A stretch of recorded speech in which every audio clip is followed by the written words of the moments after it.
It took me 8 years of saving, budgeting, and sacrificing little luxuries just to get to this point. My first home. Not just a house, but the house. A quiet, sun-drenched, tree-lined street. The kind of neighborhood that hosts summer cookouts. Kids ride their bikes until dusk, and porch lights flicker on like warm smiles. Everything about it felt perfect, on paper. When I first walked into the house, it was like stepping into a dream. Fresh paint, spacious yard, and a driveway I could finally call my own. As someone who navigated the chaos of city parking most of my adult life, the idea of pulling into my driveway after a long workday felt like luxury. I remember standing in that empty driveway, keys in hand, whispering to myself, "You did it." The first few days were full of excitement. Meeting neighbors, unpacking boxes, planting my small garden. I waved to people, smiled. Some waved back, a little stiff maybe, but I chalked it up to suburban reserve. I didn't think much of it. A few mornings later, an elderly woman from 2 houses down approached while I was trimming hedges. Her name was Joan. Polite, sweet, but there was a hint of warning in her voice when she said, "Around here, the HOA likes things done a certain way. You might want to read through the rules very carefully." I thanked her, laughed it off. "I'm a pretty quiet neighbor," I told her, but Joan didn't laugh. She just nodded and walked off slowly, her cane tapping the sidewalk. Then, less than a week later, it began. I came home from work and found a bright yellow envelope stuck to my front door. Inside was a friendly reminder citing a vague exterior compliance issue.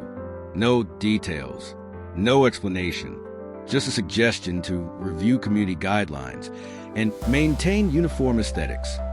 I was confused at first. Maybe it was a mistake. Maybe someone sent it to the wrong address. But in hindsight, it was the first rumble before the storm. It started with a letter. This time, not yellow, a stark white envelope, crisp, official looking. Folded neatly inside was a formal warning from the HOA. The issue? My car. Apparently, parking in my own driveway was deemed non-compliant with visual uniformity standards of a neighborhood. At first, I thought I'd misread it. I sat there staring at the letter with furrowed brows, literally parked within the painted boundaries of my own property. The wording was vague but oddly specific. Something about maintaining sidewalk alignment visibility and vehicular aesthetics not consistent with community values. It sounded more like a riddle than a real rule. I took a walk down the street. Nearly every neighbor had cars in their driveway. Some older, some newer, some that probably hadn't moved in months. But none of them, as far as I could tell, were getting complaints. My car? Well, it was new, shiny, a black SUV with tinted windows and a matte finish. It stood out, clean, modern, maybe too modern for some people's taste. I shrugged it off at first, until a neighbor I hadn't met yet called out from across his yard. "You might want to move that thing." HOA doesn't like flashy cars blocking the line of sight. I smiled politely, but it's my driveway. He just nodded once and turned back to watering his lawn like he'd seen this all before. A few days later, a second letter arrived. This time, it included a printed photo taken mid-morning, showing my SUV parked too far forward, supposedly encroaching on the public sidewalk. I checked. My tires weren't even remotely close. Someone had taken effort, time, intention to try and make this a problem. That's when it hit me. This wasn't about parking. This was personal. I dragged my recycling bin over to the edge of the property and stared down the sidewalk. Perfectly clear, I wasn't breaking any rule, but the neighborhood had picked a target, and now I was officially it. I didn't want trouble. Really, I didn't, but it looked like trouble wanted me. At first, I thought the worst was behind me. I kept the car exactly within the driveway lines, double-checked the sidewalk clearance daily, and even took my own photos, just in case. I wasn't going to give them any reason to complain, but it didn't matter. One morning, I walked out to find someone had left a printed notice of continued violation inside my mailbox, violating federal law, by the way. This one claimed I had non-compliant decor in my yard, specifically a small garden gnome my niece gave me. You'd think I had installed a 10-foot statue covered in neon lights the way they worded it. Day by day, new complaints rolled in. one for excessively wide trash bin placement, another because your porch light remains on 15 minutes past community-approved dusk hours. I didn't even know community dusk hours were a thing. It felt unreal, like I had moved into a bad TV sitcom, except the nosy neighbor wasn't just watching, they were reporting. Then came the pictures. Yes, pictures. HOA members, or maybe a spiteful neighbor, were taking photos of my driveway, my trash cans, and even through the cracks of my front gate. I spotted a car drive by slowly twice in one afternoon, windows slightly down. Camera phone pointed directly at my yard. They weren't hiding it. They wanted me to see them. That evening, I flipped through my security camera footage, which I hadn't checked in weeks. 10 minutes in, I saw her, the same woman from the HOA board who signed the letters, standing across my driveway, taking photos. Not just my driveway, but zooming in on my house numbers, on my porch, even my mailbox. I froze, rewound, and watched it again. It wasn't a warning anymore. Now it was personal, obsessive, creepy. I tightened my jaw and whispered to myself, enough? But what happened next wasn't just petty.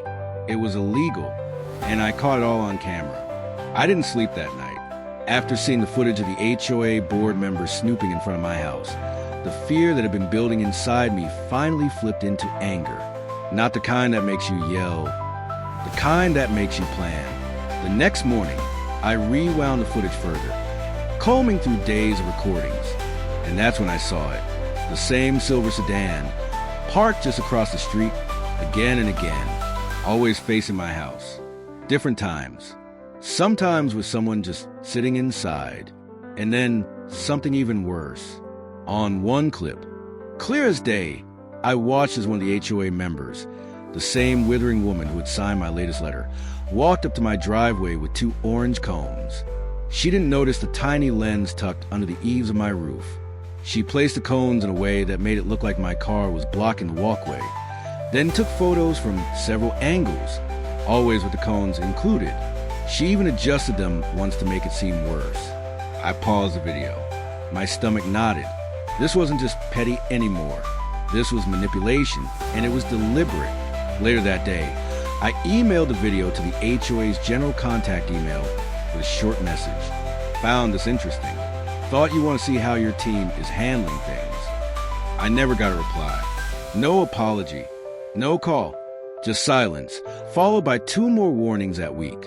One about lawn length, and another about holiday lighting still being attached to the eaves. I hadn't decorated since last December. There were no lights. They were doubling down. Fine. That's when I decided. They want to play dirty? I'd play smart. I wouldn't yell. I wouldn't argue. I wouldn't give them the satisfaction. But I'd make them wish they never picked my driveway to mess with. I stopped replying to their letters. I stopped explaining myself. Instead, I started reading. See, if there's one thing HOA boards hate more than bold homeowners, it's informed ones. I downloaded all 87 pages of the HOA bylaws. I printed the county zoning codes. I dove into blogs, forums, even online posts from other frustrated residents who'd fought back and won. It was all dry, complicated reading, but it revealed something golden, buried deep under Section 6. Temporary structures and vehicle housing was a clause written decades ago, probably before anyone thought someone would actually try to use it. It read, temporary use of alternate, street-visible vehicular coverings and mobile transport units may be permitted for up to 8 hours per 24-hour cycle, is street legal, registered, and not commercial in nature. Translation, I could park anything, even a giant trailer, in my driveway for 8 hours at a time, as long as it was legal and not a business vehicle. Oh, and guess what? There was nothing in the rules about size, style, or even appearance. So I got creative. I bought the ugliest, most obnoxious, perfectly legal mobile trailer I could find off a Facebook marketplace seller. Faded yellow paint, dent on the side, still registrable, still street legal. The kind of thing that would make any HOA board members eye twitch. I made sure to document everything: registration, parking permit laws, where it would sit and for how long. I even sent a written notice to the HOA just to give them the courtesy they never gave me. They ignored it. Again, perfect. Because if they weren't going to play fair, I was going to beat them with their own rule book. And trust me, things were about to get very colorful. The trailer arrived on a sunny Saturday morning. Honestly, it was even uglier than the pictures. Faded yellow, rust stains, a dented door. One of the wheel flaps was half blown off. In short, exactly what I wanted. I filled the tank, parked it squarely in the middle of my driveway, checked the time, and started the clock. 7 hours and 53 minutes later. I rolled it off and parked it a few blocks down at a friend's house. I'd done my homework. It was legal.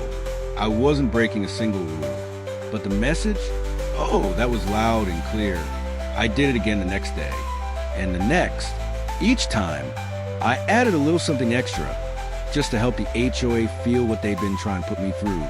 First, it was a flamingo lawn ornament I zip-tied to the back. The next day, 2 plastic garden gnomes waving happily from the trailer's roof. By the 4th day, I had strung up a small legal banner that read, "Still parked legally. Have a colorful day." I started getting looks from the board members. One even stopped at the end of my driveway while I was watering plants and shouted, "This is harassment." I smiled and said, "Nope, page 42, section 6. I'd be happy to email it to you." They stopped sending notices. But I wasn't done. I installed a small portable Bluetooth speaker inside the trailer and queued up a playlist of acoustic banjo and cheerful polka music. Every morning at 8 a.m., on a timer, it would play for precisely 4 minutes, just long enough for the neighborhood to notice, but not long enough to violate the local noise ordinance. Was it petty? Maybe. Was it necessary? Absolutely. Because after weeks of being treated like a problem, I decided to become one, politely, legally, and with a smile. But what happened next? Oh, it was even better. It turns out my little trailer got more attention than I expected. And not just from the neighbors. A city code enforcement officer showed up one morning, clipboard in hand, politely asking who owned the trailer. I stepped outside, ready for a fight. But to my surprise, he smiled and said, "You're not in trouble, but we've had a lot of calls." I nodded, handed him my binder of documents, timestamps, codes, printed rules, and a short summary of everything the HOA had sent me. He flipped through the pages and laughed quietly. "You're thorough," he said. A week later, I received an email. The city would be launching a formal review of the HOA board's conduct due to multiple reports of harassment, false claims, and evidentiary tampering. See, I wasn't the only one they've been bothering, just the only one who fought back loud enough to shine a light on it. 3 board members, including the woman who placed cones in my driveway, were forced to step down. And a month later, I was voted onto the new, more reasonable board by a majority of my neighbors, most of whom secretly hated the old regime, but were too afraid to speak up. Funny how quickly things can change once people see someone stand their ground, respectfully but firmly. So yeah, they said I couldn't park in my own driveway, so I gave them a reason.